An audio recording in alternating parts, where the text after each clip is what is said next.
Avec un nouvel invité comme chaque jour. Bonjour Nicolas, Bonjour Nathalie, bonjour à très, toutes, bonjour à tous. très contente de t'accueillir dans cette session de vidéo Good Vibes. Et j'ai toujours l'habitude de repréciser pour les personnes qui nous regardent pour la première fois, l'intention effectivement de ces vidéos, c'est de pouvoir traverser le moment que nous traversons pour l'instant.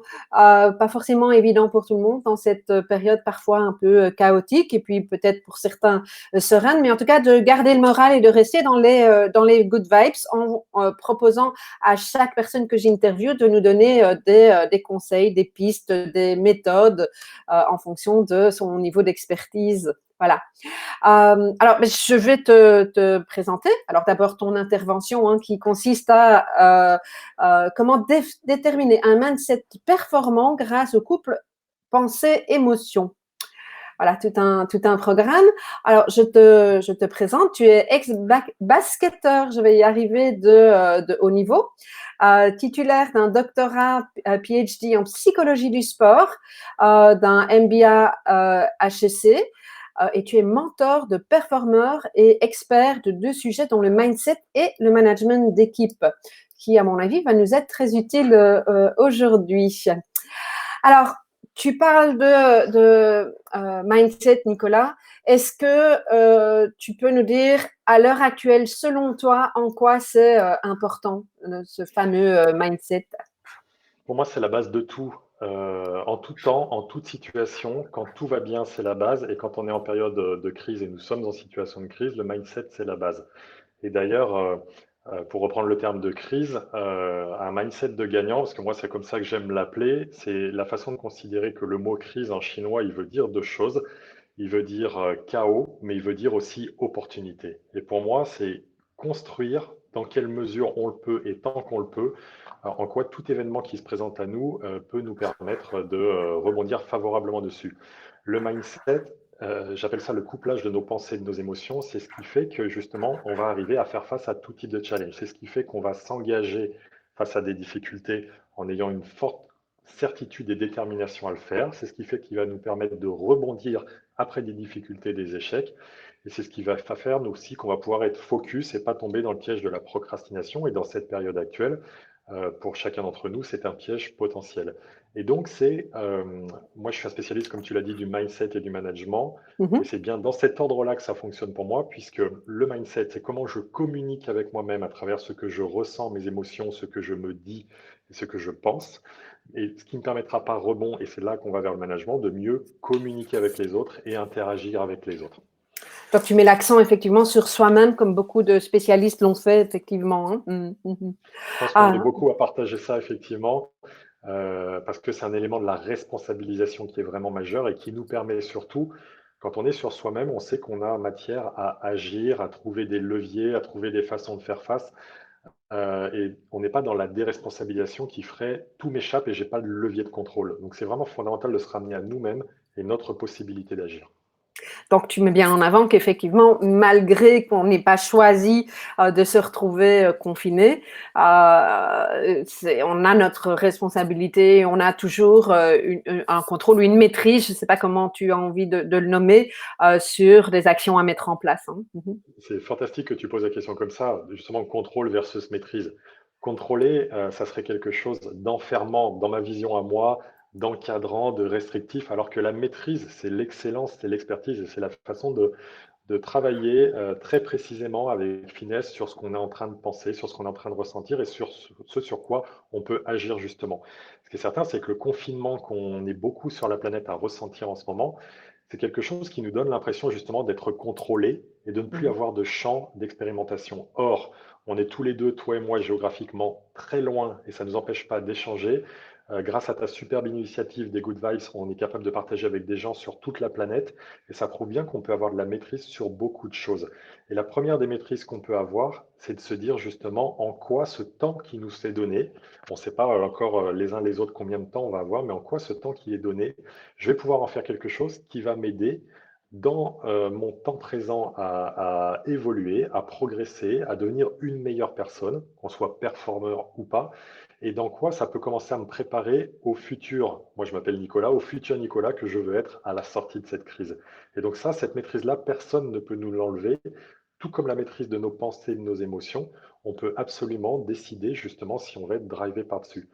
Il y a l'image souvent du cheval ou du cavalier que j'aime utiliser pour les émotions. Si par exemple j'ai une émotion de colère ou d'énervement ou de frustration qui monte en moi en ce moment parce que je me sens confiné, que je ne peux pas vivre les expériences que je voudrais vivre, etc., euh, il s'agit de me dire que cette émotion, c'est une énergie. Si je la laisse en mode cavalier, elle va faire de moi un cheval et elle va me piloter et me faire aller dans des directions qui ne seront pas celles que je veux. Par contre, si je la considère comme énergie et que je la mets en position de cheval et je me dis, OK, très bien, frustration est là, qu'est-ce que je vais en faire? Par une première phase d'acceptation, de conscientisation et ensuite de mise en mouvement. À ce moment-là, on peut faire des choses absolument extraordinaires, qu'on soit dans une maison, dans un appartement, qu'on soit enfermé ou pas. Ouais, ouais. Donc, il y a la manière de voir les choses. Hein. Tu mets bien en avant la notion d'acceptation. Par exemple, j'ai entendu récemment pas mal de personnes qui disaient, ah, ben voilà, je suis en retraite. Moi-même, quand je prononce le mot confinement, il y a quelque chose qui me dérange hein, dans l'énergie de ce mot-là. Mmh. Et donc, effectivement, on a la possibilité de voir un côté ou l'autre et de mettre des propres mots qui peuvent vibrer autrement. En fait, c'est ça que j'entends. En fait. Ouais, c'est ça. Et puis on peut voyager de plein de façons. Là, tu vois, sur le chat, il y a quelqu'un qui nous fait un coucou de la Suisse. On peut voyager de plein de façons. Moi, j'adore voyager Ouais. sur la planète. Et en fait, plutôt que de me sentir frustré, je devais aller à New York, je devais enchaîner au Canada. J'ai mon propre mastermind qui doit faire une escale à Bali dans un mois et demi. Et plutôt que d'être frustré de ça, c'est OK, de toute façon, je peux très bien travailler en visualisation, en mentalisation au futur voyage que je vais pouvoir organiser.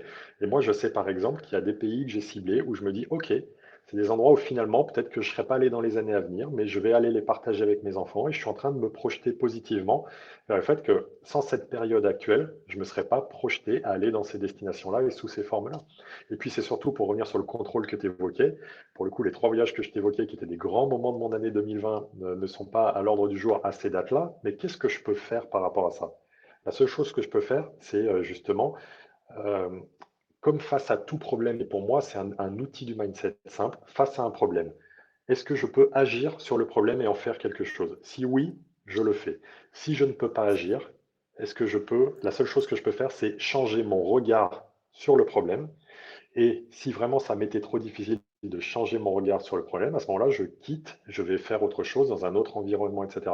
Et là, ces 3 éléments clés du mindset, face à un problème, face à une difficulté, face à quelque chose qui nous contraint, comme ce confinement certainement, peuvent être des façons d'expérimenter ça, de sentir ça.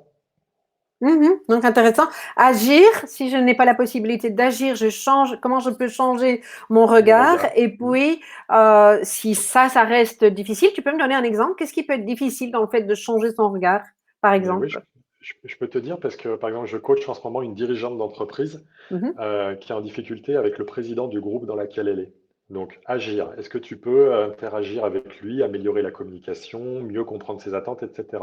Changer ton regard. Est-ce que tu peux faire que ces traits de personnalité à lui, qu'elle considère comme étant tyranniques, excessifs, etc., est-ce que tu peux changer ton regard dessus? Cet homme, comme toute personne, a du bon aussi en lui. Est-ce que tu peux Oui. regarder ce qui est Mhm. bon en lui? Est-ce que tu peux regarder euh, ses aspects d'expertise, de compétences métiers, etc. Et cette personne, en fait, elle est même en blocage là-dessus, elle est vraiment très braquée là-dessus. Et en fait, assez naturellement et de façon fluide, on explore avec elle le fait qu'elle quitte l'entreprise, mais je vais bien expliquer que si elle ne travaille pas sur comment elle-même, elle vit la relation avec ce président d'entreprise, elle emmènera le même type de problématique ailleurs.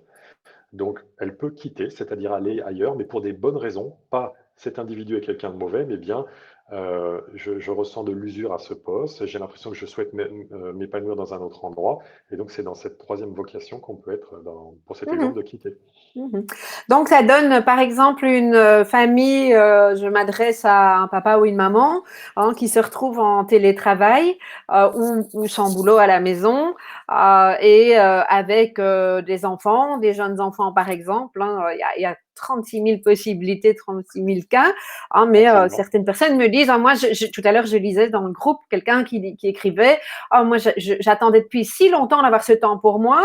Et là, je me retrouve avec mon mari à côté qui est en télétravail et qui stresse, mes enfants qui doivent faire leurs devoirs et en fait, j'ai pas de temps pour moi. Donc, qu'est-ce qu'on pourrait, on n'a pas la personne en face de nous, mais qu'est-ce qu'on pourrait conseiller à cette personne si on reprend les 3 étapes que tu nous as données, hein? Donc, agir, qu'est-ce qu'elle peut faire? Alors, qu'est-ce qu'elle peut faire? Elle peut déjà travailler sur le temps et sur l'espace. Mhm. Je sais qu'il y a beaucoup de personnes qui vivent dans des appartements de petite taille et pour lesquels c'est difficile, mais même dans ce cas-là, c'est possible. Euh, Se donner des temps dans la journée où on va s'extraire des gens avec qui on vit. Ça peut très bien être, et ça n'a rien de ridicule, aller se mettre dans la salle de bain s'il faut, et se consacrer un temps pour soi, à faire des choses qui nous font vibrer. Donc se trouver et se fixer des temps et des espaces qui nous permettent, dans l'environnement confiné dans lequel on est, de se retrouver avec soi. Ensuite, changer son regard, le deuxième point, ça va être très clairement de faire des choses qu'on n'a pas le temps de faire, mais ça, c'est toujours une excuse quand on dit qu'on n'a pas le temps, parce qu'en vérité, le bon mindset, c'est de se dire qu'on ne prend pas le temps Ouais. de faire Ouais. Mhm. Mhm. avec son conjoint ou sa conjointe, avec ses enfants. Typiquement, moi, dans ma situation actuelle, car je suis confiné comme toute personne, parce que c'est ce qu'il faut faire, on a repris le sport ensemble tous les 2 jours, alors que je m'étais un petit peu éloigné, alors que c'est mon univers de prédilection de cette pratique-là depuis un bout de temps. On a repris aussi des jeux de société en famille. Mhm. Et en fait, c'est changer notre regard, c'est trouver les petits moments sympas qu'on peut se retrouver en collectif, qu'on ne se donne pas parce que la plupart d'entre nous, on est pris habituellement par la routine, le stress, les courses, le travail, les devoirs des enfants, etc. Donc on peut se recréer des moments comme ça. Et puis pour ce qui est de quitter, là pour le coup, on ne va pas pouvoir quitter le confinement et je n'invite personne à quitter sa famille, que ce soit très clair, mais c'est simplement justement euh, faire des exercices autour de 2 choses qui me semblent fondamentales, la méditation et la respiration. Méditation parce que quand on médite, on peut se transporter avant tout dans le meilleur des endroits, c'est-à-dire en soi-même, mais aussi à l'extérieur et se visualiser dans d'autres types d'endroits dans lesquels on va envisager d'aller dans le futur ou dans lesquels dans le passé on a passé des bons moments, mais aussi la respiration, parce que quitter tout ce qui est oppressant, c'est accorder une valeur fondamentale sur la respiration. Moi, je défends l'idée que la respiration est plus puissante que la méditation, même si je sais que ce virus nous vient de Chine. La médecine chinoise dit que si on effectue 300 respirations conscientes par jour, on Ouais. sera toujours en bonne santé. Et on sera toujours en bonne santé, on sera toujours équilibré, on sera bien. Et établir des respirations conscientes, en fait, c'est juste faire cette chose-là. Ok, mais la cohérence cardiaque, c'est ça aussi, hein? Aussi, bah là, j'allais rebondir après. De toute façon, on est connectés, toi et moi, Ok. Nathalie, et la Mhm. cohérence cardiaque, où quand on sait qu'on le fait 3 fois par jour, c'est-à-dire 3 fois 5 minutes par jour, on va, au bout d'un mois, être aligné en termes de cohérence cardiaque. Et plus on met en place ces pratiques-là, plus on va arriver à quitter l'état d'oppression qu'on peut ressentir de ce confinement. Et puis, il y a une équation clé que je voudrais partager à ton audience, qui est souffrance égale douleur fois résistance. Souffrance Ouais. égale douleur fois résistance. Et du coup, quand on souffre de quelque chose, c'est souvent parce qu'on veut lutter, résister, etc. Et du coup, ça va accroître encore plus le mal-être qu'on va ressentir. Et là, on rebondit à nouveau sur la question de la résistance. Mhm. Mhm. On, Oui, on a effectivement, quel- j'avais déjà entendu cette notion souffrance-résistance. Effectivement, c'est interpellant, effectivement. Mhm. Et tu vois, on a quelqu'un là dans le chat qui nous dit y a-t-il d'autres exercices que la respiration pour les personnes qui toussent? Ben là, pour le coup, évidemment, visualisation, méditation, centration sur soi. C'est tout simplement parce que méditer, c'est pas les trucs compliqués. Ça peut être je suis en train de manger et je décide de donner plein de conscience à ce que je suis en train de faire. Je prends une bouchée et je la mange et je la savoure par tous les sens qui sont les miens, comme si c'était la première fois que je mangeais cet aliment-là. Donc quelqu'un qui tousse peut absolument faire ça. Mhm. En fait, il Mhm. s'agit vraiment de mettre de la conscience le plus que l'on peut, s'entraîner au sens sportif du terme, à mettre de la conscience sur notre ici et maintenant, et ce sur quoi on a de la maîtrise à tout type de moment. Et donc, conscience sur le corps, évidemment. Ouais, conscience sur le corps et conscience sur ce qui va bien dans le corps. Ok. Parce que, parce que on peut avoir aussi conscience sur ah ouais, mais du coup là j'ai mal dormi, j'ai mal au dos, je me sens pas bien, et hop, partir dans des choses qui vont être compliquées. Et ça, c'est vrai. Mais du coup, sur la conscience, tu vois, par rapport à ton intervention d'un instant, là, je la bouclerai bien avec des pratiques de gratitude. Mhm. Moi, avant qu'on soit dans le confinement, je le faisais déjà et je le fais toujours. Le matin, lorsque mes yeux s'ouvrent et que je suis encore au lit, je me dis 5 gratitudes qui sont des choses essentielles pour moi. Je vais en partager certaines avec vous, pas toutes. La première, c'est merci, je suis en vie. Et quand on est en train de se dire, oh, je suis confiné, oh, je peux pas aller, moi, à New York ou à tel endroit, au secours, au secours, au secours, remettons les choses à leur place. Merci, je suis en vie, qui nous Mhm. semble évident au quotidien, alors qu'on s'aperçoit bien d'autant plus en ce moment que malheureusement, c'est pas le cas de tout le monde. Ensuite, Non. la deuxième des gratitudes que je me dis, c'est merci, je suis en parfaite santé. Et c'est là, dans ces moments-là, qu'on peut justement redonner de la valeur à ce qui est essentiel et ce qui est la santé. Je partageais avec les membres de mon mastermind que je coordonne sur les enseignements qu'on en tirerait à l'issue. Ils m'ont demandé ce qu'il en était pour moi et ce que je leur ai dit, c'est moi, je vais remettre la valeur santé très haut chez moi, plus haut que je ne l'avais mise. Donc, d'abord, merci, je suis en vie. Ensuite, merci, je suis en parfaite santé. Ensuite, je suis digne d'être aimé et d'être entouré. Je suis Mhm. aimé et entouré, et c'est pas le cas de tout le monde. J'ai la chance d'avoir une femme. Il y a des gens qui voudraient être en couple et qui n'y sont pas. J'ai la chance d'avoir des enfants. Je coach une dirigeante d'entreprise qui a 42 ans, qui veut des enfants, qui n'en a pas. Je mesure la chance que j'ai. Et puis voilà, deux autres gratitudes que je ne partagerai pas avec vous. Mais si on se sent oppressé, confiné, c'est remettre, je ne sais pas si de ton côté de l'Atlantique ça se dit, mais l'expression remettre l'église au cœur du village, c'est-à-dire revenir à l'essentiel, à savoir ce pourquoi on a de la gratitude dans la vie et on a beaucoup de bonnes raisons d'en avoir. Parce qu'en Mhm. fait, on ne peut pas avoir deux pensées dans le même instant. Et si je pense gratitude à certains moments, ou si je pense pleine conscience sur quelque chose, pendant ce temps-là, je peux pas penser, je suis pas bien, ça m'énerve, je me sens pas à l'aise, je me sens confiné, etc. Mhm. Mhm. Donc, c'est mettre son focus ailleurs, en fait, Ouais, exactement. dans, Et le dans, mettre, dans le positif. ouais, c'est ça, ailleurs, et je vais plus loin, et sur l'essentiel d'ailleurs, tant qu'à faire. Mhm. Oui, oui. Donc, oui, le mot positif est probablement pas l'idéal, mais sur l'essentiel, c'est vraiment ça. Ok. Il est- L'essentiel qui peut varier d'une personne à l'autre. Absolument, absolument. Parce que l'essentiel, pour certaines personnes, ça va être la famille, d'être accompagné. L'essentiel aussi, ne l'oublions pas, je pense que les gens qui nous regardent ont un toit sur la tête. Mhm. L'essentiel, c'est qu'on a de quoi manger. Enfin, on peut trouver plein d'essentiels, mais l'idée, c'est de trouver notre essentiel Tout à fait. qui nous parle et qui nous apaise. Mhm, mhm, mhm. Merci. Donc, l'exercice que tu viens de nous partager au niveau de la gratitude, tu commences ta journée avec ça? Tous les matins depuis Ok. un sacré moment, quand je suis encore au lit. Quand je suis encore au lit, ça prend pas forcément très longtemps, hein, ça peut Non? prendre 2 minutes, mais je commence systématiquement par ça. Et ce que je veux proposer, que je fais également et qui est encore plus utile là en termes de confinement, c'est cette fois-ci au moment du coucher, parce que moi je suis très adepte des rituels. Je viens du sport de haut niveau, donc on aime bien avoir les choses bien cadrées et on sait que ça fonctionne d'ailleurs. Ouais. C'est les exercices de qu'est-ce qui a été magnifique dans cette journée qui vient de se parler? Quels ont été mes bons moments, mes kiffs? Quelles ont été les choses chouettes de la journée? Parce qu'en fait, du coup, si je m'endors en ayant ça à l'esprit, l'endormissement sera plus facile et mon sommeil sera de meilleure qualité. Les gens qui doivent subir des anesthésies générales lorsqu'ils sont à l'hôpital, le personnel hospitalier est très vigilant à ce qu'ils aient des pensées les plus apaisées et positives au moment d'être anesthésiés.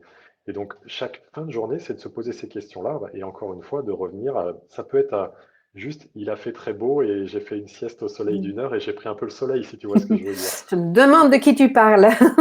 Oui, tout à fait. Et Oui. ça peut être juste un éclat de rire partagé avec ma fille, des Mm. choses aussi Mm. simples que ça, s'endormir le soir avec ça. Mhm, Parce que le mhm. mindset, c'est ça. Souvent, on ne sait pas trop ce qu'on met derrière et on pense que c'est un truc un peu bourrin, un peu punchy ou autre. Mais moi, c'est vraiment tout un état d'esprit, comment je mets de la maîtrise sur mes pensées, mes émotions et comment j'essaye de me ramener à moi, ce que je peux faire en toute situation. Mhm, mhm. Donc, c'est beaucoup de Waouh. sagesse en fait. Mhm, Beaucoup de mhm, sagesse. mhm, mhm. Merci, merci beaucoup. Euh, alors, j'avais envie de te poser une question par rapport au leadership et au groupe aussi, hein. Tu as une grande expérience des équipes, Oui. euh, du travailler ensemble, du leadership. Comment est-ce qu'on peut transposer ça dans cette période où effectivement, à la fois on est seul entre guillemets ou en famille, dans notre petite cellule en tout cas, et en même temps, je pense que c'est, en tout cas, d'après ce que je ressens, la période où on a vraiment besoin de solidarité et d'être ensemble. Donc, comment est-ce qu'on peut transposer pardon, ce que tu connais à notre situation actuelle?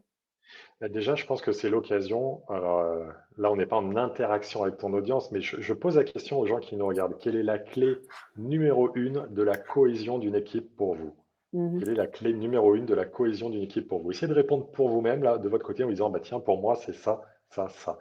Nathalie, je te pose la question. Il ne peut pas y avoir de mauvaise réponse. Je vais te donner la mienne, évidemment. Tu dirais que c'est quoi de ton côté? Moi, le premier mot qui m'est venu, alors je pense que c'est toute une série de composants, mais le premier mot qui m'est venu, c'est la confiance entre les gens Ouais. et probablement un objectif commun. Alors, souvent, j'entends ça, j'entends communication, j'entends exemplarité, j'entends respect des uns des autres, etc. Et en fait, la clé numéro une de la cohésion d'équipe, c'est la clarté des rôles et des tâches de chacune et de chacun. Et en Mm. fait, c'est pas un sujet qu'on dit suffisamment clairement. C'est-à-dire qu'on l'entend bien, mais ça m'arrive quasiment jamais quand je pose la question qu'on le précise ainsi. Et en fait, qu'est-ce qu'on peut en faire du coup une fois qu'on a ça à l'esprit? On se retrouve dans une équipe particulière, puisque c'est l'équipe qui est confinée, qui est l'équipe qui vit dans le même endroit que vous. Et la première chose à faire pour qu'il y ait une bonne cohésion, donc, bien sûr qu'il s'agira de se respecter, d'être en communication non violente, en respect, en écoute active, etc. Mais avant tout, clarté des rôles et des tâches de chacun. Qui fait quoi, à quel moment, de sorte de deux choses. Chacun individuellement doit savoir ce qu'il ou elle a à faire, mais chacun collectivement doit savoir ce que l'autre a à faire et ce que j'ai à faire. Histoire que si par exemple moi j'ai une tâche à faire que j'adore faire, mais ce n'est pas dans mes prérogatives, j'aille pas sur le territoire de l'autre. Et donc on a deux choses à faire. D'une part, dans l'équipe, certainement du cercle familial dans lequel on est, de se réunir et de dire comment on va se répartir les choses. Ben, typiquement, nous là, on a fait le ménage dans la maison hier et on s'est réparti, mes deux enfants, ma femme et moi, qui allait faire quoi. C'est quelque chose qu'on n'a jamais fait Oui. jusqu'ici. Mm. Jamais. Mes enfants n'ont jamais fait le ménage jusqu'ici, j'en suis pas fier, c'est comme ça. Mais du coup, on a mis ça en place. Et donc, au niveau de cette équipe-là, on a ça à faire. Et puis, si vous êtes en situation de management d'équipe à distance, qui peut être en chômage partiel ou en télétravail ou autre, pour moi, c'est de revenir à ce fondamental-là plus que jamais. Qu'est-ce que vous avez à faire? Qu'est-ce que j'attends de vous? Et sous quelle forme vous devez me renvoyer des éléments de feedback? Mhm. Et donc, là, si ça n'est pas fait, c'est vraiment, donc toi tu expliques que tu l'as fait récemment, ce week-end, avec ta famille, mais donc c'est Oui, vraiment primordial de s'asseoir alentour de la table, j'imagine, et de décider, voilà, qui fait quoi à la ouais. maison. Ok. Mhm, Ouais, mhm, c'est mhm. qui fait quoi? Et c'est sûrement aussi une occasion de redéfinir les règles. Oui. Mhm, Redéfinir les règles. Les règles, par exemple, dans ma maison, c'est personne ne passera la semaine une journée en pyjama. mhm. Les enfants, c'est peut-être tout bête, hein, mais pour moi, Non, c'est non, je important. pense pas que ce soit. Ouais. Mhm. C'est Les tentant en enfants, tout cas pour l'instant, hein. Mhm, mhm, mhm. ça peut l'être, ça peut l'être, mais les enfants ont les situations d'école à distance, en visio ou autre. Mais passer la journée en pyjama, non. Euh, quel type de pause les uns les autres peuvent prendre comment? Comment chacun contribue à l'effort collectif et comment chacun a ses espaces et ses temps pour ses aspects individuels? Comment est-ce que si on a des contraintes d'emploi du temps, les uns les autres qui changent, on peut les partager aux autres de sorte que personne ne vienne interpeller quelqu'un qui est en train de faire quelque chose d'important? Typiquement là, en ce moment même, personne ne va venir me perturber pendant que je suis en train de parler à ton audience et à toi-même. Et donc, c'est vraiment fondamental de définir, euh, certes, clarté des rôles et des tâches, mais aussi les règles du jeu qui peuvent avoir changé un petit peu. Et on peut certainement, pour certaines d'entre elles, les assouplir par rapport à la vie d'avant confinement, mais mettre un peu plus de rigueur sur d'autres en trouvant son équilibre et en s'assurant que ça convienne à tout le monde. Parce que justement, le management, c'est arriver à faire des aspirations individuelles un bel élan collectif. Mais on ne peut pas briser l'individu. Il fut un temps où on disait, euh, je ne veux pas avoir une tête qui dépasse. C'est tout le monde pareil. Alors nous, Oui. les basketteurs, on avait des fois des têtes qui dépassent. Moi, je mesure 1,98 m. C'était moyen. Mais déjà à l'époque, je trouve que c'était inapproprié. Et maintenant, encore plus, Ouais. manager une équipe ou une famille en l'état actuel, c'est tenir compte des envies, des aspirations des uns des autres, voir comment on peut les nourrir autant qu'on peut, tout en, parce que c'est pas antinomique, en faisant que ça aille dans l'axe collectif que l'on souhaite. Ok. Donc, ça demande aussi des outils d'organisation. Parce que donc j'entends bien l'esprit, mais par exemple un agenda partagé ou des choses comme ça, par exemple, pour être Tout à fait. tu remarques que j'aime le côté concret pour pouvoir mettre en application. Tu as raison, tu as raison. Donc ne pas hésiter à aller là-dedans, j'imagine. Euh, je pense également à la collectivité. Comment est-ce que aujourd'hui on peut aller plus loin, on peut interférer avec la. Alors, on a les moyens évidemment tels que ceux qu'on utilise maintenant. On a WhatsApp, on a Zoom, etc. Mais quel est qu'est-ce qu'on peut prendre comme rôle? Parce que j'entends aussi, les gens commencent plus ou moins ou sont en train de trouver leur marque par rapport à ce que tu viens de dire au niveau de la cellule familiale.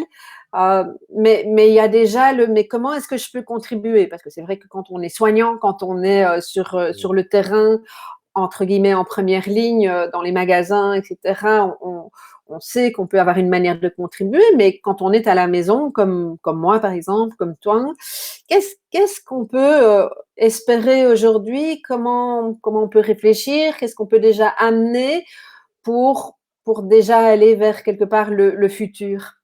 Est-ce que tu as des pistes par rapport à ça? Ben oui, parce que ce sont des gens que je mentor, que je coach en ce moment et je leur amène à tous le meilleur conseil. Si vous ne savez pas trop comment faire, comment contribuer, comment apporter ou autre, la meilleure des choses que vous ayez à faire, c'est contacter tous les gens que vous connaissez et vous leur poser une question simple. Est-ce que je peux t'aider? Et Oui. si oui, comment? J'aimerais t'aider, je ne sais pas comment.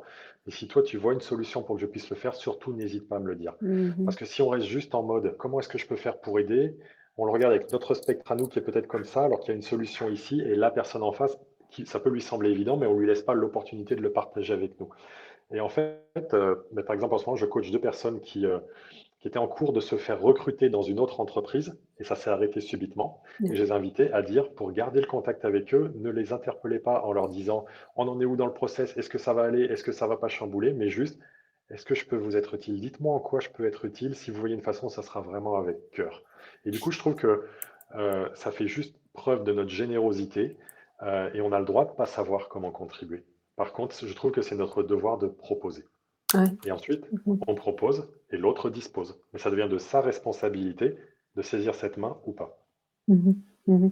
Oui, et peut-être que c'est aussi une façon de donner du sens à ce qui est en train de se passer également dans cette période pas Mm. forcément, enfin pas attendue a priori. Euh, une Oui, parce que dernière. moi, tu vois, j'ai vraiment Ouais. l'impression que cette période, elle va aider à aller vers plus de générosité. Mm. Toi et moi, Nathalie, on est au sein d'un mastermind et je suis chaque jour époustouflé par la générosité qui règne. Et je suis sûr que cette période-là, elle aide une partie des humains, pas tous, mais une partie des humains, à revenir à une juste générosité, une juste période de main tendue. Et c'est une belle Mm. opportunité qu'on a pour ça. Ouais, c'est vraiment une belle opportunité, tout à fait. Euh, Dernière petite chose avant de nous quitter, tu parles assez souvent d'énergie. Mm. Tu as déjà donné beaucoup d'éléments au niveau du mindset et donc j'imagine que l'énergie en découle, mais est-ce que tu as envie de rajouter quelque chose pour qu'on puisse garder une énergie constructive, enfin qu'on puisse récupérer son énergie? Je ne sais pas comment toi tu veux le dire, ça ce sont mes mots en fait. L'énergie qu'on a, elle a une influence énorme sur la façon qu'on va avoir de ressentir les événements. Il y a un Mhm. truc qui est important. On n'a pas le droit de se dire j'ai pas d'énergie, j'ai plus d'énergie. L'énergie, elle est toujours en nous. C'est simplement est-ce qu'on a la capacité d'aller la chercher ou pas. Et après, la gestion de notre énergie, elle va être fondamentale pour la gestion de nos émotions et de nos pensées. Et pour moi, c'est vraiment trouver the one thing, la chose unique, qui est celle qui me permet de restaurer l'énergie que j'ai à l'intérieur de moi. Moi, par exemple, je sais ce que c'est pour moi et ça peut être chouette que ton audience se pose la question pour elle. Moi, je sais que le sommeil, c'est la clé pour moi. C'est la clé. Ouais, J'ai une petite bague là qui traque mon sommeil, qui me permet de savoir quels ont été mes cycles, combien j'ai dormi, etc., etc. Pour moi, d'accord. c'est fondamental. Et donc, en fait, je sais très bien que quand je me couche à telle heure, je vais ensuite me réveiller naturellement et sans réveil le lendemain et j'aurai eu mon stock de sommeil.